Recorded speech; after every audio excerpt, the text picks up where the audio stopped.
para dizer que eu estou de luto, daí a razão do meu uniforme, porque morreram mais um dos nossos. Mais uma vez mataram a minha família. Digo mais uma vez porque, para além da manifestação decorrente do aumento do preço de combustíveis, importa recordar que em 2015 já houve um assassinato no Monte Sumi, na Cala. Há cerca de 4 meses houve um assassinato na comuna do Lunde, município de Bailumbe, no Ambo, mais uma vez. Portanto, esta saga do regime do MPLA, matar, assassinar com facilidade o povo do Ambo, me parece que está a ser já um costume. Mas que não nos chame de incendiário. Quero aqui dizer que aquele povo é muito guerreiro, aquele povo do Equipe vai resistir, se calhar é mesmo ali onde vai começar a Revolução Triunfal. É muita pena, dito isto, é muita pena, porque nós, na quinta-feira, quando tratamos desta matéria, tivemos a ocasião de o afirmar, que esta medida irracional iria provocar convulsões sociais. Irracional porque nunca eu, pelo menos, enquanto politólogo, li e assisti em uma parte do mundo é que medida de gênero fosse discriminatória no sentido negativo. Primeiro, se a medida é aquela, já uma medida é irracional, e a metodologia que se usou é pior, é uma estupidez.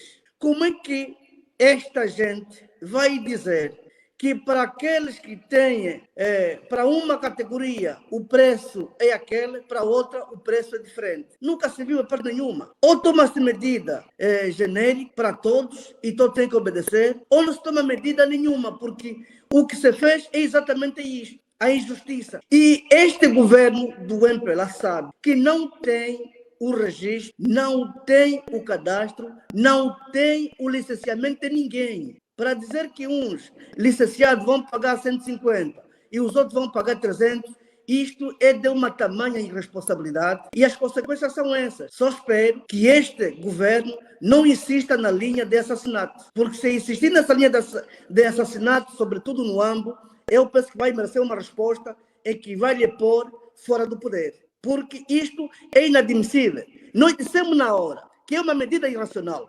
E até uns é estupidez insistir no erro. Se vocês tomaram medida e não tinham tempo, não tinham capacidade de refletir sobre as consequências diante da medida, agora que a reação era preciso que alguém tomasse juízo. Era necessário alguém acalmar os ânimos e não ordenar às forças de segurança atirar-se contra o povo inocente. E essas forças de segurança são os mesmos que vivem as mesmas situações. E isto é para dizer, eu estou aqui a avisar que este governo que recue dessa medida, que não tenha vergonha, recue dessa medida, se reorganize, se reestruture, para quando vier a tomar medida, pelo menos tenha um pouco de sapiência, um pouco de sabedoria e um pouco de ciência. Porque não é assim que se gera o país. O país é um conjunto de pessoas e as pessoas têm cada uma a sua emoção. E não precisamos de governantes emocionados. De emoção já temos muito. Queremos governantes sensatos, queremos governantes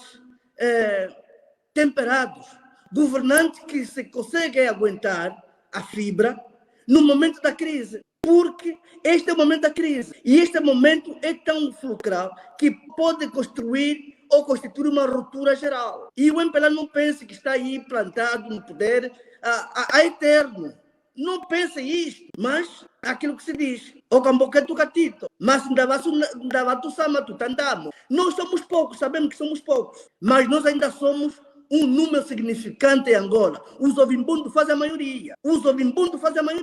E essa gente que não pensa que os ovimbundos é uma tribo qualquer. A tribo dos ovimbundos é a suprema em Angola. Não nos mate assim como vocês pensam que tem que matar como ratos. Esse apelo vai para o João Lourenço. Se ele quiser continuar no poder mais alguns dias, que tome uma decisão racional, que reflita e que amanhã exare decreto para recuar dessa medida irracional, injusta, desumana, impopular.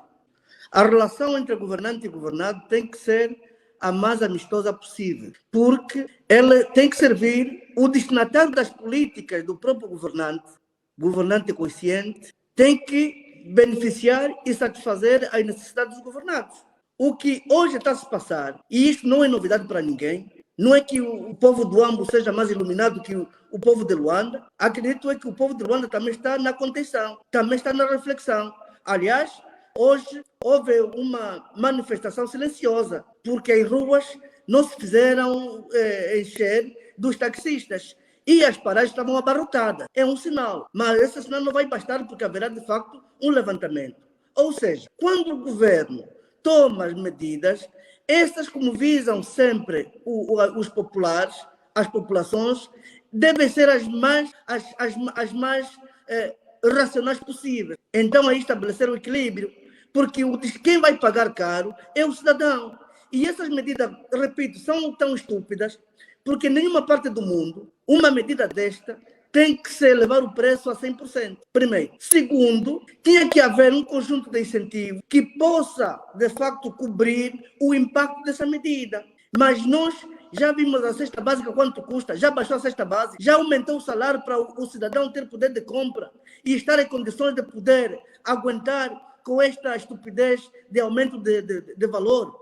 Portanto, dito isto, não cumprindo esses preceitos, então esse governo é mesmo criminoso. E, coincidência ou não, eu sei que a Amnistia em Portugal, a Amnistia Internacional de Portugal, dirigiu uma carta ao senhor primeiro-ministro português, António Costa, que por acaso está cá em Angola, a pedir que João Lourenço não fizesse parte das comemorações de 50 anos que Portugal vai realizar, porque o senhor é ditador. O senhor é criminoso. E o António Costa, hoje mesmo, reforça o convite a dizer que gostaria que o povo angolano concedesse ou aceitasse o convite para o presidente de Angola representar-se em Portugal. E o António Costa está cá em Luanda. E ele está a ver, é bom que se lhe diga isso, está a ver as mortes, os assassinatos que estão acontecendo no Ambo. António Costa, assassinato hoje no Ambo. E aquela organização, a Amnistia Internacional, tinha ou não tinha razão. E eu quero desafiar o António Costa, amanhã mesmo, marcar uma audiência ou conceder uma audiência com a oposição. Porque essa coisa de vir aqui fazer negócios